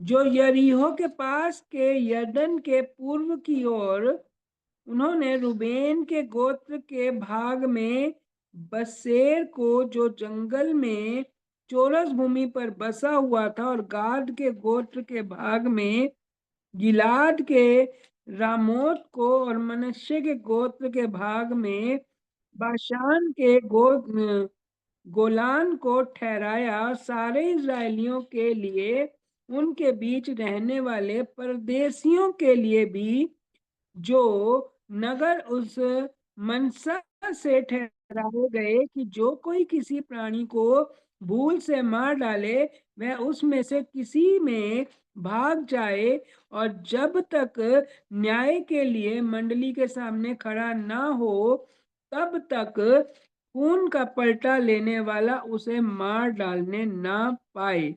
वे ये ही हैं। हालेलुया। ये वो क्षेत्र हैं जहां पर किसी से गलती से किसी की हत्या हो जाए, गलती से कुछ बुराई हो जाए, तो उस कारण से वो उन क्षेत्रों में भाग जाए, तो उनके न्यायी उनको वहां पकड़ने नहीं जा सकते। उस क्षेत्र को ऐसा पवित्र किया गया। ये गलील वो क्षेत्र है जहां प्रभु यीशु मसीह ने काना में पानी को दाखरस बनाया था। गलील वो क्षेत्र है जहां से सबसे पहले मैं कहूंगी प्रभु यीशु मसीह ने प्रचार आरंभ किया था। गलील वो क्षेत्र है जहां पर प्रभु का बचपन बीता था। गलील वो क्षेत्र है, ये सभी क्षेत्र जिनका अभी हमने नाम लिया, ये सभी क्षेत्र गलील है। और गलील को एक अच्छा क्षेत्र नहीं माना जाता था, क्योंकि जब ये सुसमाचार सुनाया गया था, तो उस समय में एक व्यक्ति ने इस बात को बोला था, क्या गलील से भी कोई अच्छी वस्तु निकल सकती है? हालेलुया। इसका मतलब गलील छोटा क्षेत्र माना जाता था, क्योंकि वो परदेशियों के रहने की जगह थी। वहीं पर एक ऐसी जगह थी जहां पर कोढ़ी रहते, कोढ़ियों की बस्ती भी वहीं पे थी। वहीं पर ऐसे लोग रहते थे जो अशुद्ध माने जाते, जो अपवित्र माने जाते, लेकिन इस क्षेत्र को पवित्र माना था कि जब तक उनका वो अधर्म क्लियर ना हो जाए, जब तक उनका धर्म प्रकट ना हो जाए, तब तक वो वहां रह सकते हैं। अर्थात उनका न्याय का पूरा होने, उनके न्याय का प्रकट होने, उनकी सजा होनी है या नहीं होनी है, इस बात के उनके मुकदमे पूरे होने तक वो वहीं पे रहा करते थे। अर्थात मुकदमे के पूरे होने का समय, स्थान। हालेलुया। प्रभु यीशु मसीह ने उसी गलील में पानी को दाखरस में बना दिया, कोढ़ियों को चंगा किया, दुष्टात्मा ग्रसित मनुष्यों को दुष्टात्माओं से आजाद किया। उस क्षेत्र को प्रभु ने फलवंत कर दिया। वो आज बहुत ही फलवंत जगह मानी जाती, क्योंकि उसका नाम कबूल है, और हम जानते हैं कबूल से अच्छी लकड़ी, अच्छा चंदन, अच्छा सोना चांदी और बहुमूल्य पत्थर और इत्र और भी बहुत सी, या कहें ड्राई फ्रूट आदि, सब उसी क्षेत्र से आते हैं। हालेलुया। आज भी हम इस बात को जानते हैं, परमेश्वर ने उस क्षेत्र को, प्रभु यीशु मसीह ने उस क्षेत्र में चल फिर कर, उस क्षेत्र में चंगाइयां करते हुए, उस क्षेत्र को परदेशी के क्षेत्र से अपना होने वाले क्षेत्र में बदल दिया। हालेलुया। श्राप से आशीष में बदल दिया। नामधराई से छुटकारा पाए वाले स्थान में बदल दिया, कि मैं तुमसे पहले मैं वहां पर पहुंचूंगा और तुम्हारी नामधराई को दूर करने वाले उस स्थान को अपनी और तुम्हारी नामधराई को दूर करने वाला स्थान बना दूंगा। उस क्षेत्र में सुसमाचार सुनाते हुए सबके मनों को चंगा किया, उपदेश दे देकर सबके उस क्षेत्र में सबके भावनाओं स्वभावों को चंगा किया, भूखों को रोटी खिलाई, अंधे लंगड़े बहरों को चंगा किया। गलील का नप्ताली, गलील का गदरेनी शहर, ये सब गलील के क्षेत्र हैं जो उस समय में परमेश्वर की महिमा में चुन लिए गए थे, जो जहां पर प्रभु की महिमा हो, नाम धराई दूर हो। वहां नाम धराई वाले लोग जाते थे जिन पर हत्या का आरोप है, जिनको कोढ़ है, जिनके पास हालेलुया, वो नाम धराई का क्षेत्र माना जाता था, लेकिन उसे पवित्र किया गया, उसे पवित्र किया गया। ये वो क्षेत्र है, और उस क्षेत्र में प्रभु यीशु मसीह पहले पहुंचे उस नाम धराई को दूर करने के लिए, जिसके लिए लोग बोलते थे कि अपने आप को तो बचा के दिखा। प्रभु ने कहा, लो मैं आ गया हूं अपने आप को बचा के। आमीन। हालेलुया। लो मैं आ गया हूं अपने आप को बचा के। तुम तो सिर्फ जिंदे में कहते रहे ना कि अपने आप को बचा, देखो मैं मर के जिंदा होकर आ गया हूं अपने आप को बचा के। आमीन। हालेलुया। उस जिंदा होने को प्रभु यीशु मसीह, उस बचाए जाने को, जबकि वहां के लोग जो पहरुए वहां पे थे वो ये देख चुके थे। मत्ती 28 में हम देखें तो हम 11 वचन से देखते हैं कि वे जा ही रही थी कि पहरुओं में से कुछ ने नगर में आकर पूरा हाल प्रधान याजकों से कह सुनाया। तब उन्होंने पुरनियों के पास इकट्ठे होकर सम्मति की और सिपाहियों को बहुत चांदी देकर कहा, यह कहना कि रात को जब हम सो रहे थे तो उसके चेले आकर उसे चुरा ले गए। आज भी यरूशलेम में ये बात मशहूर है।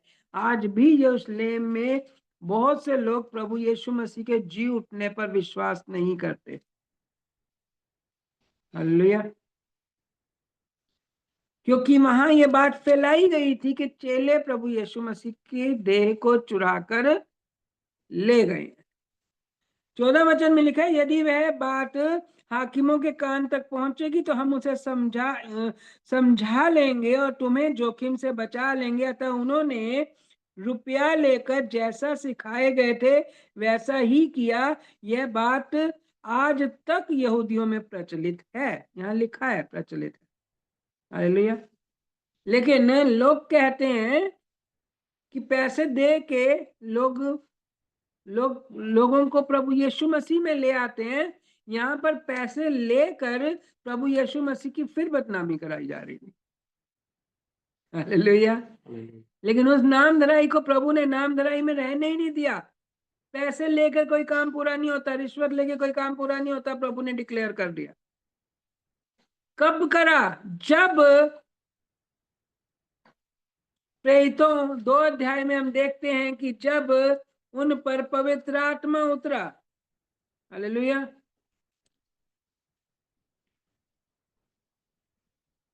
और वो जब अन्य अन्य भाषा बोलने लगे गलील में, जहां पर प्रभु यीशु मसीह ने उनसे बातें की थी, प्रभु यीशु मसीह ने अपने हाथ पैर के छेद दिखाकर उन पर प्रकट किया था, देखो मैं जी उठकर आ गया हूं। लेकिन जब उसी स्थान पर से, उसी क्षेत्र में गलील से ही प्रभु यीशु मसीह उठा लिए गए, उसी पहाड़ी जैतून के पहाड़ से ही प्रभु यीशु मसीह उठा लिए गए। और उसी स्थान पर जब उन्हें बोला गया कि तुम मेरा इंतजार अभी यहीं पर करना, उसी जैतून के पहाड़ के निकट लिखा है 1:12 में लिखा है कि तब वे जैतून के नामक पहाड़ से जो यरूशलेम के निकट एक सप्त के दिन की दूरी पर है, यरूशलेम को लौटे। और तब वे वहां पहुंचे तो उस अटारी पर गए और वहां पतरस और यूहन्ना और याकूब, अंद्रयास, फिलिपुस और थोमा और बरतुल्मै और मत्ती और हलफई का पुत्र याकूब और शमौन जलोतेस और याकूब का पुत्र यहूदा रहते थे। वे सब कई स्त्रियों और यीशु की माता मरियम और उसके भाइयों के साथ एक चित्त होकर प्रार्थना करने लगे। आमेन। आमेन। हालेलुया। एक चित्त होकर वहां पर प्रार्थना करने लगे। 10 दिन वो वहां पर प्रार्थना करते रहे और उन पर पवित्र आत्मा उतरा और वो अन्य अन्य भाषा बोल रहे थे। तो वहां पर लोग क्या कह रहे थे? आइए हम पढ़ेंगे 2 अध्याय के 5 वचन से। आकाश के नीचे की हर एक जाति में से भक्त यहूदी यरूशलेम में रह रहे थे। और जब वह शब्द हुआ तो भीड़ लग गई और लोग घबरा गए, क्योंकि हर एक की को यही सुनाई देता था कि ये मेरी ही भाषा में बोल रहे हैं। वे सब चकित और अचंभित होकर कहने लगे, देखो ये जो बोल रहे हैं क्या सब गलीली नहीं है? कौन है? गलीली है। आमीन। तो फिर क्यों हम में से हर एक अपनी अपनी जन्मभूमि की भाषा सुनता है? हम जो पार्थी, मेदी, एलामी, मेसोपोटामिया, यहूदिया, कप्पदुनिया और पुंतुस और आसिया और फ्रगिया और पनफुलिया और मिस्र और लोबिया देश, जो कुरैन के आसपास है, इन सब देशों के रहने वाले और रोमी प्रवासी अर्थात यहूदी और यहूदी मत धारण करने वाले क्रेती और अरबी भी हैं, परंतु अपनी अपनी भाषा में उनसे परमेश्वर के बड़े बड़े कामों की चर्चा सुनते हैं। वो सब परदेसी, क्योंकि वो परदेसियों का देश था, वो सब परदेसी वहां पर आकर रहते हुए वो कहते हैं कि हम सब अपनी अपनी भाषा में परमेश्वर की महिमा को और चर्चा को सुन रहे हैं। और वे सब चकित हुए और घबरा कर एक दूसरे से कहने लगे, ये क्या हो रहा है? परंतु दूसरों ने ठट्ठा करके कहा, वे तो नई मदिरा के नशे में चूर हैं। वो उन्हें फिर नाम धराई करना चाह रहे हैं कि वो देखो मदिरा के नशे में चूर हैं। परंतु वहां पर जैसे प्रभु यीशु मसीह ने गलील से सुसमाचार सुनाना आरंभ किया था, वैसे ही पतरस ने अपना मुंह खोला और पहला सुसमाचार सुनाया। और लिखा है कि तब पतरस ने उन 11 के साथ खड़ा हुआ और उसे शब्द से कहने लगा, हे यहूदियों और हे यरूशलेम के सब रहने वालों, यह जान लो, कान लगाकर मेरी बात सुनो, जैसा तुम समझ रहे हो वे नशे में नहीं है, क्योंकि अभी तो पहली दिन चढ़ा है, परंतु यह वह बात है कि जो योएल भविष्यवक्ता के द्वारा कही गई थी कि परमेश्वर कहता है कि अंत के दिनों में ऐसा होगा, मैं अपना आत्मा सब मनुष्यों पर उड़ेलूंगा, तुम्हारे बेटे और तुम्हारी बेटियां भविष्यवाणी करेंगी, तुम्हारे जवान दर्शन देखेंगे, तुम्हारे पुरनिये स्वप्न देखेंगे, मन में अपनी दासों और अपने दासियों पर भी उन दिनों में अपनी आत्मा में से उड़ेलूंगा और वे भविष्यवाणी करेंगे। वो क्या कहता है? फालतू में बदनाम मत करो, किसी ने नहीं पी हुई है, किसी ने नहीं सुबह सुबह चढ़ा रखी, वरन ये उस भविष्यवक्ता की भविष्यवाणी के अनुसार हुआ है कि सब पर पवित्र आत्मा उतरेगा और वे अन्य भाषा बोलने लगेंगे, जवान दर्शन देखेंगे, पुण्य स्वप्न देखेंगे,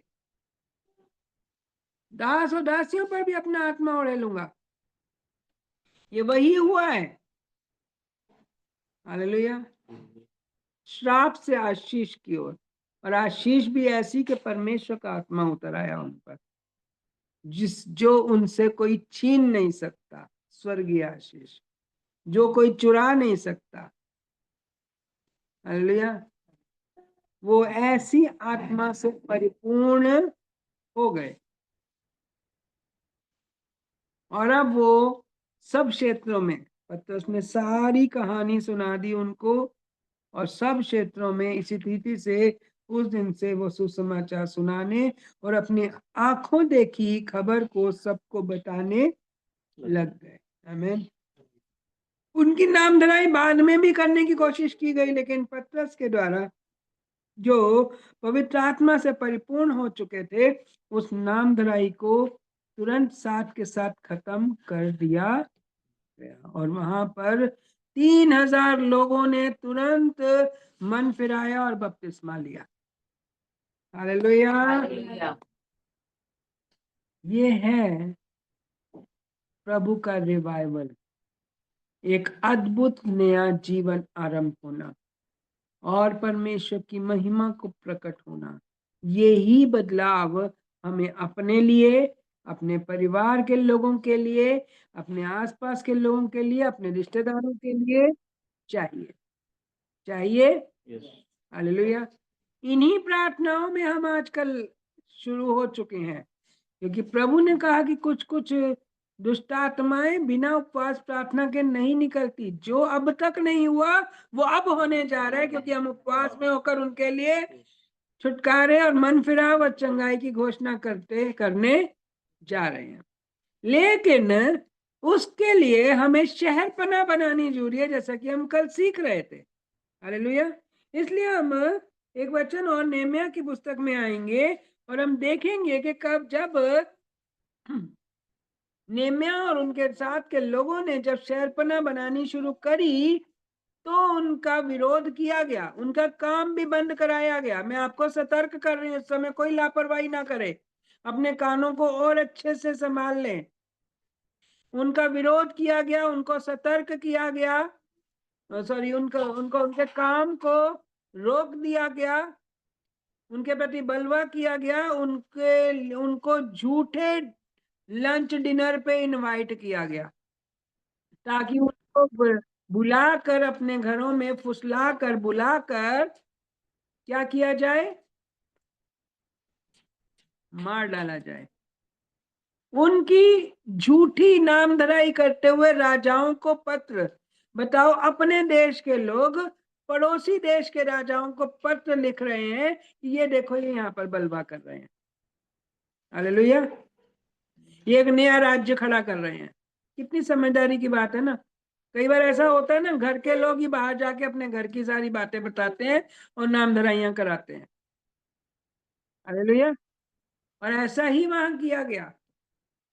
तो नेमिया ने बहुत सतर्कता से उन सब बातों का इनकार किया, ना तो वो लंच में गया ना वो डिनर में गया, परंतु वहां पर और जो लेटर राजाओं के पास भेजे गए थे उनके बदले में भी उसने अपने वो पहले लेटर को दिखाया जो राजा से लिखवा कर आया था, हालेलुया, कि राजा की ही आज्ञा के द्वारा ये कार्य हुआ, क्योंकि वो राजा के विषय में दूसरे राजा, उसने ये बात कही है, दूसरे राजा जानते नहीं थे, इसने उसकी कॉपी बनवाकर अन्य राजाओं तक पहुंचाई और फिर उसे परमिशन मिली दोबारा काम आरंभ करने की।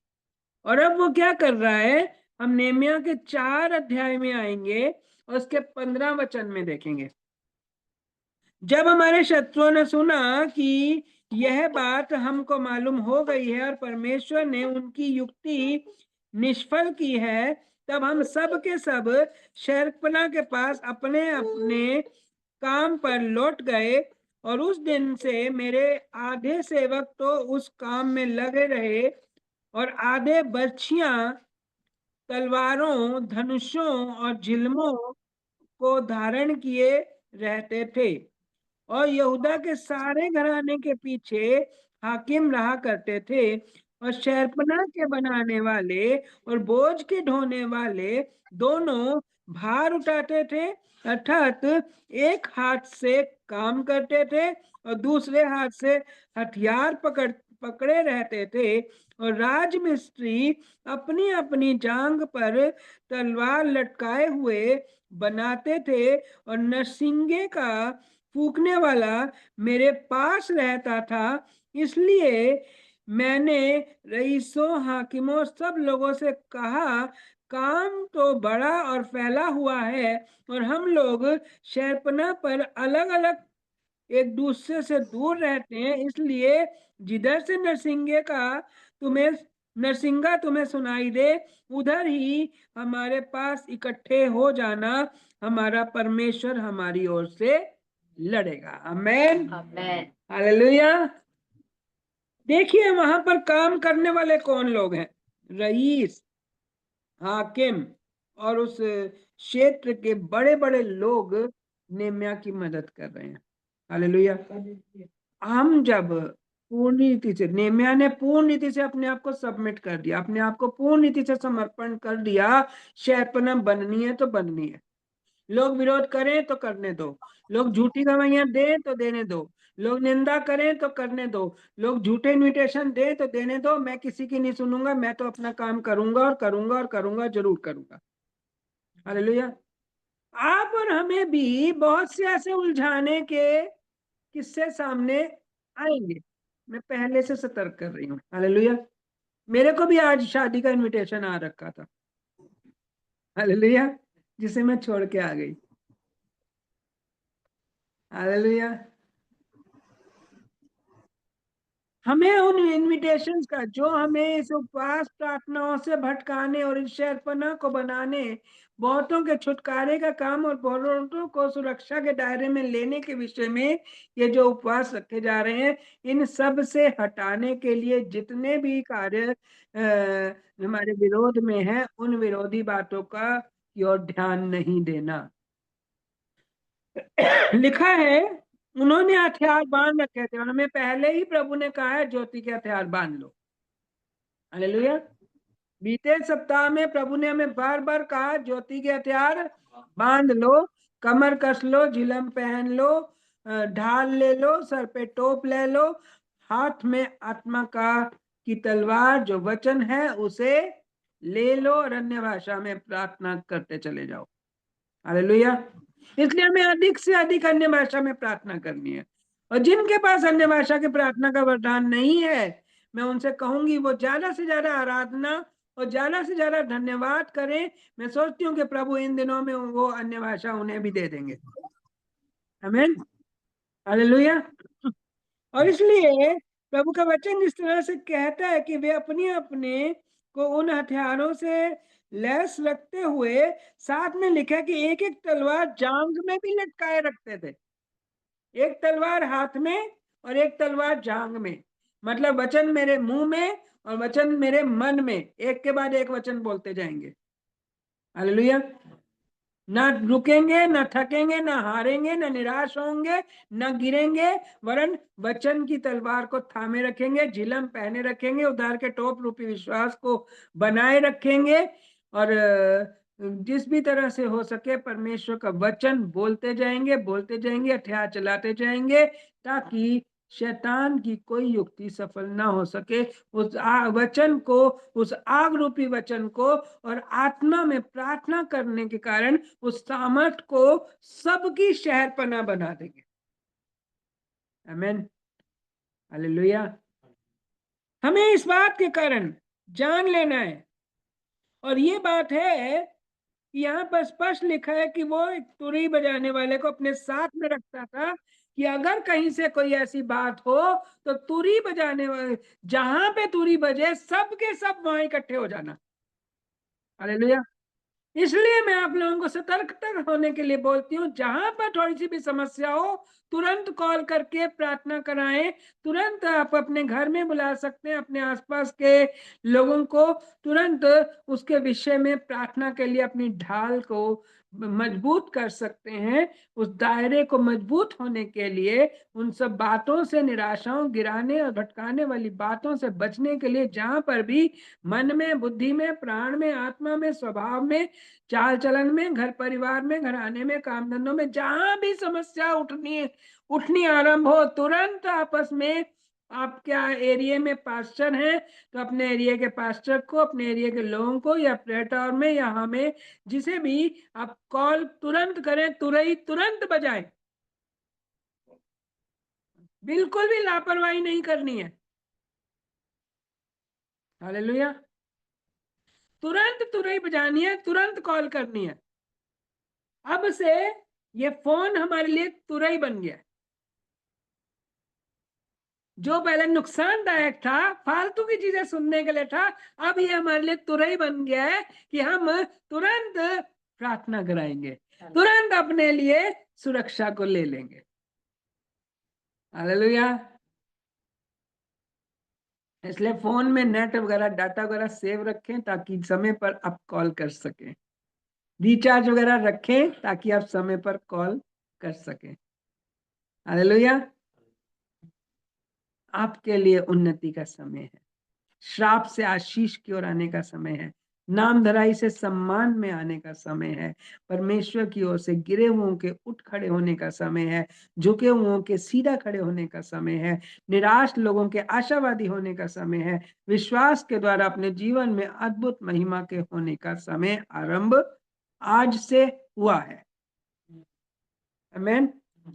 जितनों ने अपने मनों को नामधराई से साफ कर लिया, वो तुरंत ही अपने जीवनों में परमेश्वर की महिमा को देखेंगे। जितनों ने अपने हृदय में दुर्गंध को नहीं बना रखा, वो तुरंत ही परमेश्वर की महिमा को देखेंगे। आमीन। दुर्गंध है? अगर है भी तो अभी त्याग देना। हालेलुया। पत्थर लगे हुए हैं आपके मनों में, आपके हृदयों पे, तो आज ही पत्थर को लुढ़का देना, पत्थर हटा दो। किसी प्रकार के बंधन है तो आज खोल दो। प्रभु में के स्वतंत्रता में, स्वतंत्र जीवन के साथ प्रार्थनाओं में बने रहो।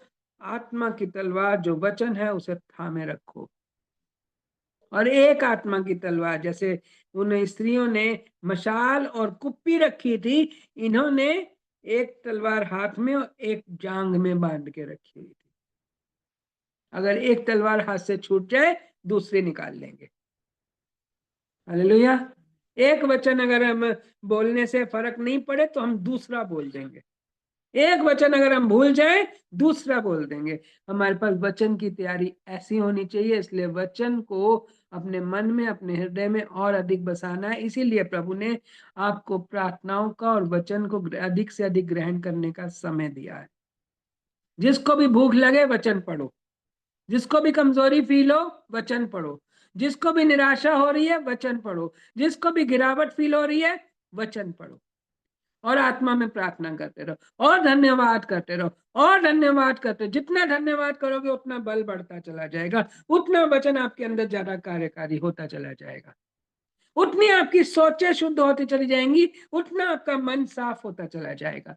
इसलिए मुंह से कोई गंदी बात निकलेगी नहीं, दोबारा नाम धराई वाली कोई बात आएगी नहीं, सारी बदबूदार बातें दूर हो जाएंगी। यीशु नाम में आमेन, आमेन। हालेलुया।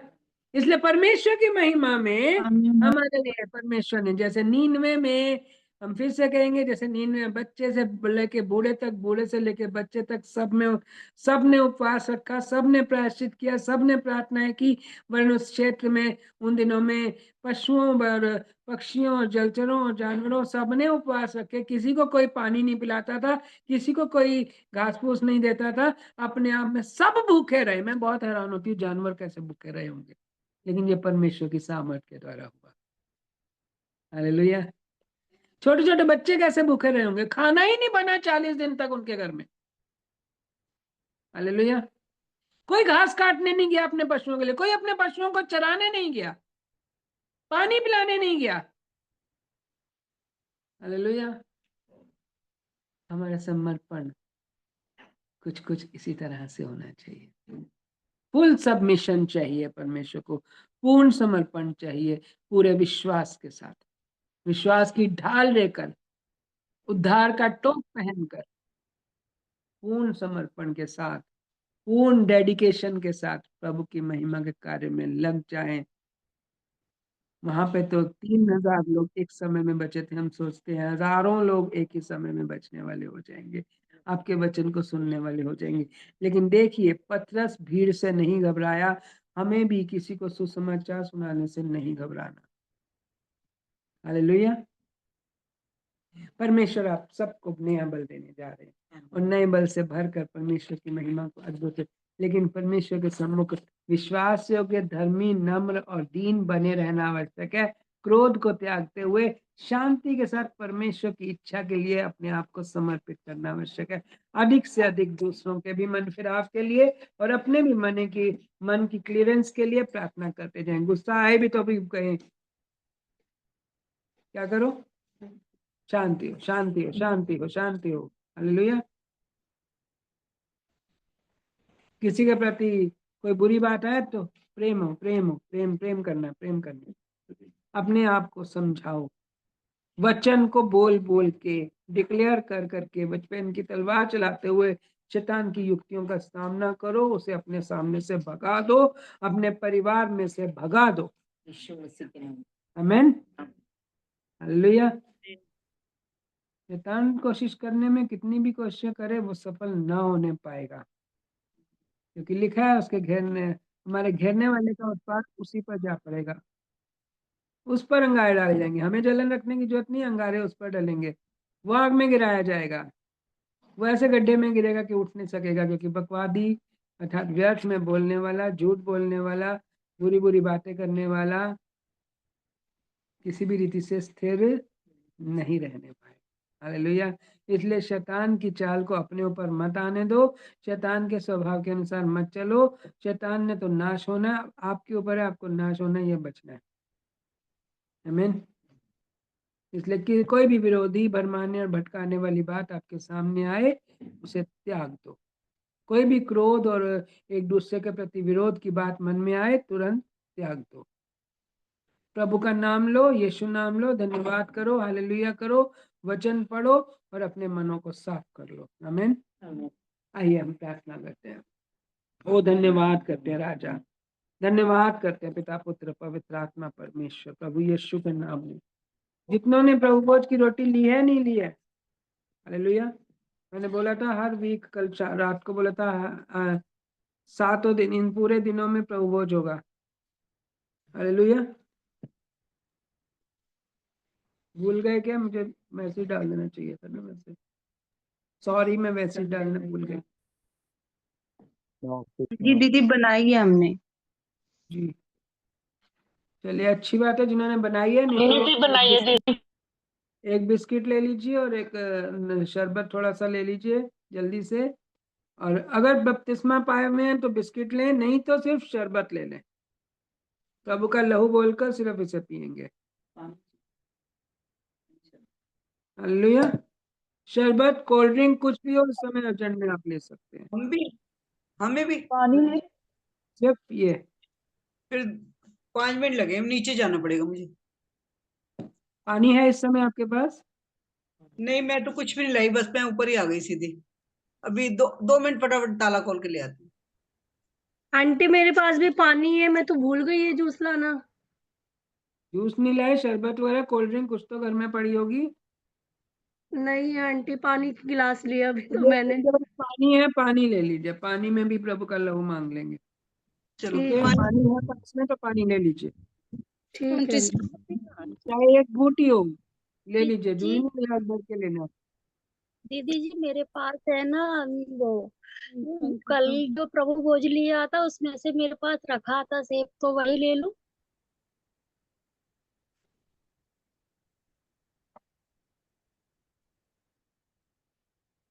प्रभु भोज नहीं, आप कल वाला ले सकते हैं। आप जूस जो है कल वाला, जिसमें जिसे प्रभु का लहू बोलते हैं, वो ले सकते हैं। नहीं तो रोज रोटी ताजी होनी चाहिए। कल वाली रोटी नहीं ले सकते आप। ठीक। पानी है छोटी वो सी कल। रोटी बनाने अपने घर के लोगों की गिनती के अकॉर्डिंग। जितनों ने बपतिस्मा लिया है, जितने लोग इकट्ठे होने हैं, जितने लोगों ने बपतिस्मा लिया है, उतने लोगों की गिनती के अकॉर्डिंग एक छोटी सी रोटी बना लिया करें, जो उसी समय खत्म हो जाए। जी। कल से आप जरूर कीजिएगा। सॉरी, मैं मैसेज नहीं डाल पाई। कल तो जहाँ जहाँ जो लोग हैं सब लोग जल्दी से ले लेंगे। जिन्होंने बपतिस्मा नहीं लिया वो सिर्फ शरबत या कोल्ड ड्रिंक कुछ भी ले लें। नहीं है कुछ तो पानी भी ले लें। कल से अरेंजमेंट करके रखें। ओके।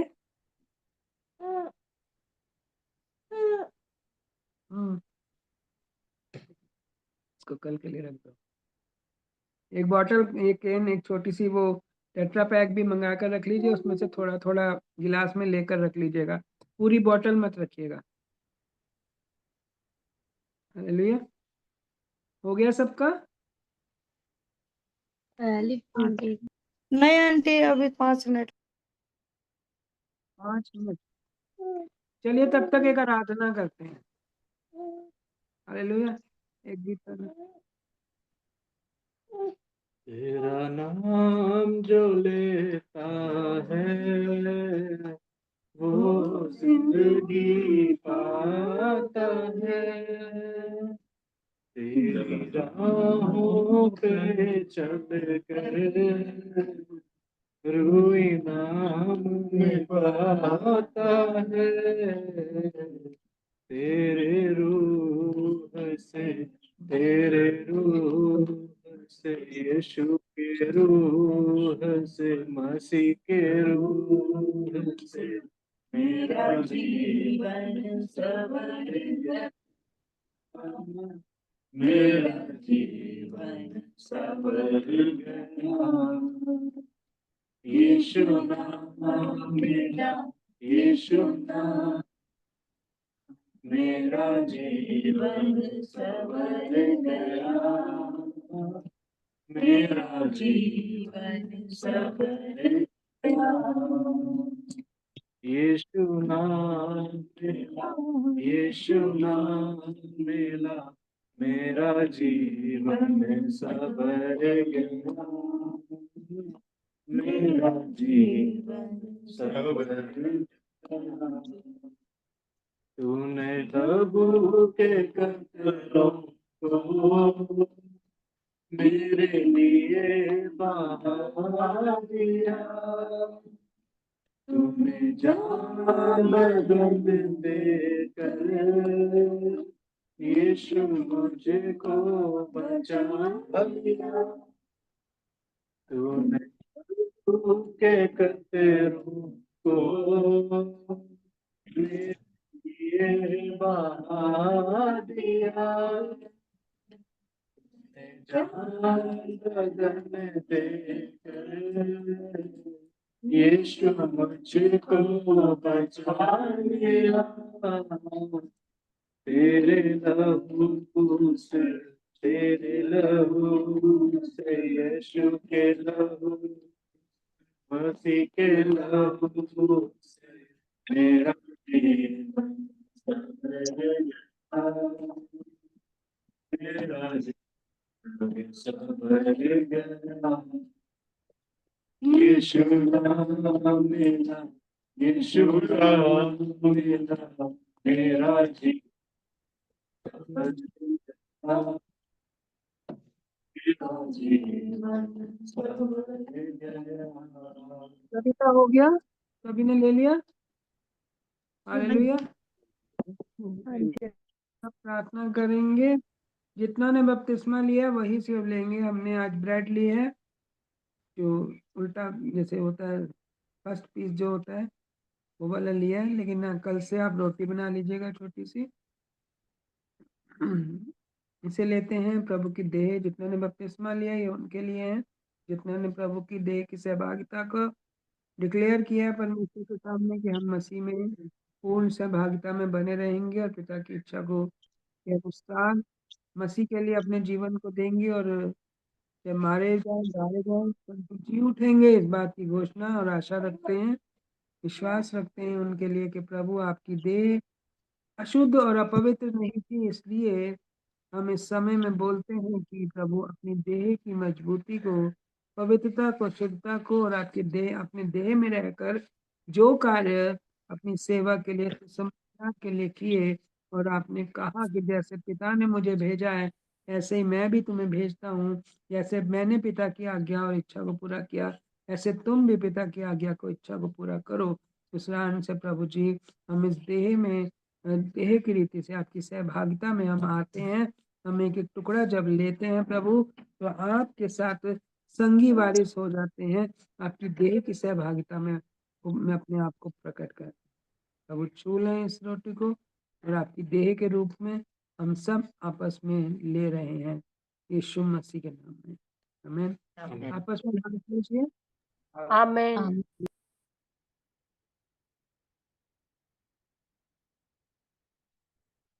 आमीन।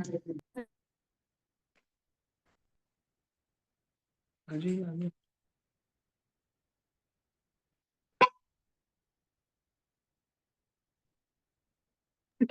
आपको नहीं मिलेगी बता, चिंता मत कर। छोड़ बात।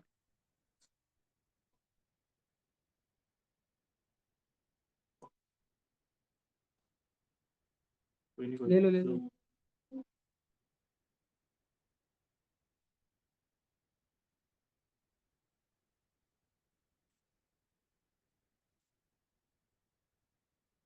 चल तो पूरी खा लो।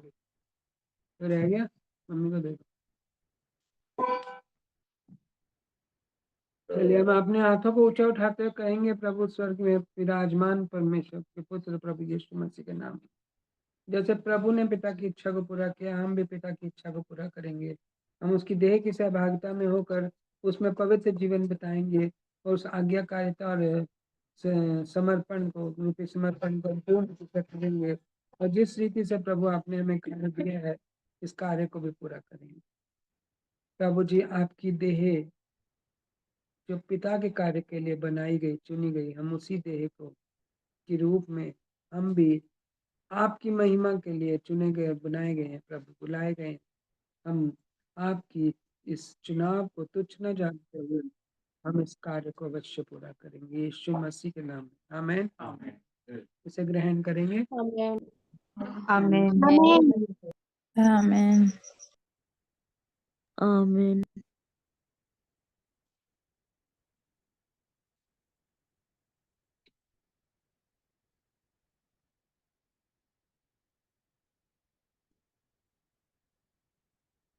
आलिए सबने। हाथ में गिलास लेंगे और पूरी बॉटल वगैरह कुछ ना लें, जितना ही लें जितना आप लोग पी सकते हैं टाइम, सब में पूरा हो सकता है। प्रभु की महिमा में हम प्रभु की महिमा में आत्मा देते हैं और कहते हैं प्रभु मसीह में आपका ये पाक पवित्र लहू है, उस महिमा की क्षमा की सिंहासन के आगे बढ़ाया गया, दाम के रूप में दिया गया। ये वो लहू है जो हमारे मनों को शुद्ध करता है, बुद्धि को शुद्ध करता है, प्राण आत्मा को शुद्ध करता है, पवित्र करता है और आपके राज्य के योग्य उत्तम फल लाने के अर्थात आपके सम्मुख खरा और सिद्ध होने के लिए हमारी सहायता करता है।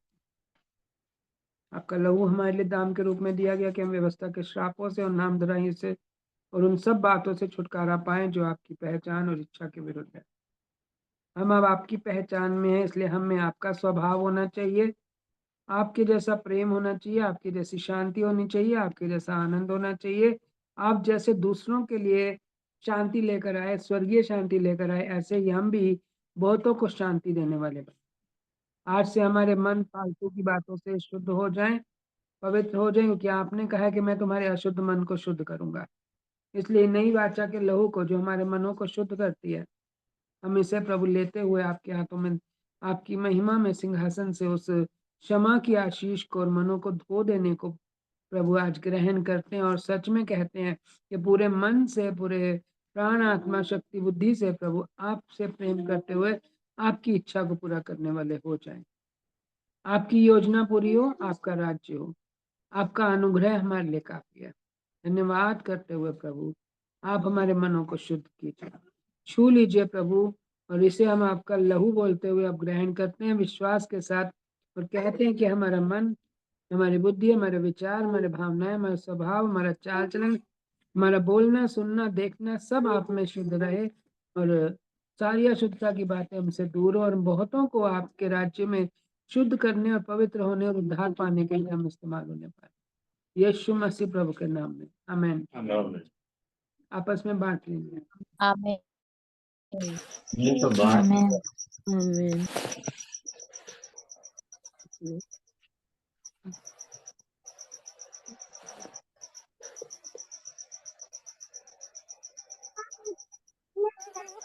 गिलास मिलेगा उसमें बड़ा गिलास है। हालेलुया। हालेलुया। हालेलुया। मैं सोचती हूँ सब ने इसे ग्रहण करते हुए परमेश्वर की इच्छा को अपने हृदयों में धारण कर लिया है, उसे पूरा करने के लिए तैयार हैं। इसके लिए हमें पवित्र आत्मा की सहायता से वक्त और सामर्थ की आवश्यकता है, जैसे उन प्रेरितों को मिली सहायता और उन्होंने उस सहायता में होकर अद्भुत रीति से सुसमाचार सुनाया, अद्भुत रीति से लोगों के मनों को साफ किया। हम उसी रीति से हम इस समय में सबके मनों को साफ होने के लिए, बहुतों के मनों के साफ होने के लिए, बहुतों के जीवन में प्रभु का कार्य होने के लिए हम इन उपवास प्रार्थनाओं को भी करने पाए और सुसमाचार भी सुनाने पाए। पवित्र आत्मा की सहायता से वक्त और सामर्थ के द्वारा हो जाएगा। इसलिए हम बोलते हैं कि पवित्र आत्मा लो, पवित्र आत्मा लो, पवित्र आत्मा लो। जिसके पाप तुम क्षमा करोगे उनके क्षमा किए जाते हैं, किए गए हैं, और जिसके तुम रखोगे उनके रखे जाएंगे। इसलिए हम किसी के भी पाप रखने वाले ना बने, वरन क्षमा करने वाले ही बने। हम किसी की कोई निंदा बुराई करने वाले ना हो, परंतु प्रभु की युक्तियों को और इच्छा को पूरा करने वाले हो जाएं। परमेश्वर का राज्य हो और परमेश्वर की इच्छा अद्भुत रीति से पूरी हो जाए। आइए पवित्र आत्मा परमेश्वर आपके लोगों ने आपके लहू को, प्रभु के लहू को ग्रहण करते हुए अपने आप को शुद्ध होने का विश्वास प्रकट किया है, और उसमें आप अपनी सामर्थ को सिद्ध कीजिए कि हर एक जन आपकी महिमा के कार्य को अद्भुत रीति से कर पाए। जहां जिसे क्षमा करने की आवश्यकता है, मनों को साफ करने की आवश्यकता है, याद कराइए और साफ कराइए मनों को। पवित्र आत्मा जी आप हर एक जन में रहकर उपवास रखने, प्रार्थना करने में सहायता कीजिए। वचन को और गहरी रीति से कहाँ से कैसे ग्रहण करना है, उन सब बातों में सहायता कीजिए और उस वचन को पूरा हो करते हुए प्रभु सबके जीवनों में अद्भुत रीति से कार्य करें। बीमार चंगे किए जाएं, कोढ़ी शुद्ध किए जाएं, गिरे हुए उठने पाए, झुके हुए सीधा खड़े होने पाए, अंधे देखने लगे, लंगड़े चलने लगे, गूंगे बोलने लगे, बहरे सुनने लग जाएं, आप प्रभु की महिमा और धन्यवाद करने लग जाए। हर एक जन प्रभु की महिमा करे। जिनके घर उजाड़ पड़े हैं बस ने महल बन जाए, बस जाए और शहरपनाएं मजबूत हो जाएं। परमेश्वर की महिमा में अधोलोक के फाटक बंद हो जाए और प्रभु आपकी भली महिमा में, आपकी स्वर्गीय महिमा के द्वार सबके लिए खुल जाए। इसलिए मैं आपकी महिमा में हाथों में देती हूँ कि हर एक के जीवन से वो बातें जो आपकी पहचान के विरोध में थी अब निकल जाएं और आपकी शहरपना को, आपकी आग रूपी उपस्थिति को शहरपना के रूप में सबके लिए मांग लेते हैं। प्रभु छू लें हर एक को अपनी आत्मा से भर दें, हर एक को अपनी आत्मा से भर दें। आराधना स्तुति प्रार्थना करने में सहायता करें। क्षमा करने और मेल भाव होने के लिए प्रार्थनाएं जब आपके लोग करते हैं तो सच में हर एक के जीवन के द्वारा वो प्रेम की नदियां बहने लग जाएं और प्रभु जी जिनके साथ भी मन मुटाव है सबके मन शुद्ध हो जाए। मेल मिलाप होने पर सबसे बढ़कर पिता आपके साथ मेल मिलाप हो जाए, जो हमें उस महिमा तक, उस प्रतिज्ञा के देश तक, उस नए यरूशलेम तक पहुंचाएगी। मुर्दों में से जी उठाकर वहां तक पहुंचाया जाएगा। हम उस महिमा तक पहुंचना चाहते हैं। इसे अपने लोगों को, कलीसिया को सिद्ध बनने दे, तेजों में कलीसिया बनाते हुए अपने सम्मुख अपने साथ खड़ी रहने वाली कलीसिया बना लें। ऐसे काम होने के लिए अगुवाई करें, ऐसी महिमा होने के लिए अगुवाई करें कि आपके लोगों के मन आपके लिए पूर्ण रीति समर्पित होकर आपकी इच्छा को पूरा करने वाले हो जाए। आपकी और सिर्फ आपकी इच्छा पूरी हो। धन्यवाद करते हुए सबके जीवनों के बचाए जाने के लिए हर एक परिवार में हर एक सदस्य प्रभु के राज्य में प्रवेश करे। प्रभु की इच्छा में बोलते हैं आपके लोगों को कि अन्य जातियों के लिए ज्योति और प्रभु के राज्य में प्रवेश करने के लिए यह प्रभु आपका द्वार, उद्धार का द्वार बन जाए हर एक जन, प्रभु यीशु मसीह का नाम।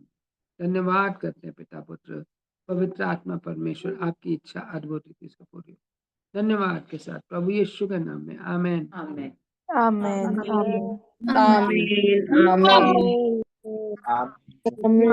सबका बहुत अच्छा बीता और आगे भी जिन्होंने प्रार्थना करनी है अच्छा बीते। मैं एक बार फिर से याद करा रही हूँ, याजकों को 4-4 घंटे की प्रार्थना और सेवकों और वर्शिपर्स और जितने भी प्रभु के कार्य के लिए चुने हुए हैं वो लोग 3-3 घंटे की प्रार्थना और बाकी विश्वासी कम से कम 1 घंटा और उससे भी ज्यादा प्रार्थना कर सकते हैं। हालेलुया। 2 घंटे करें और अच्छा है। प्रभु की महिमा में जहाँ कहीं भी कोई रुकावट आ रही है तुरंत प्रार्थनाएं कराएं ताकि परमेश्वर की इच्छा को पूरा होने से कोई ना रोक सके। आमीन आमीन आमीन। आमीन। जय मसीह की दीदी। जय मसीह की। दीदी आज ना 3 घंटे की जगह भी 2 घंटे ही हो पाई पर्सनल,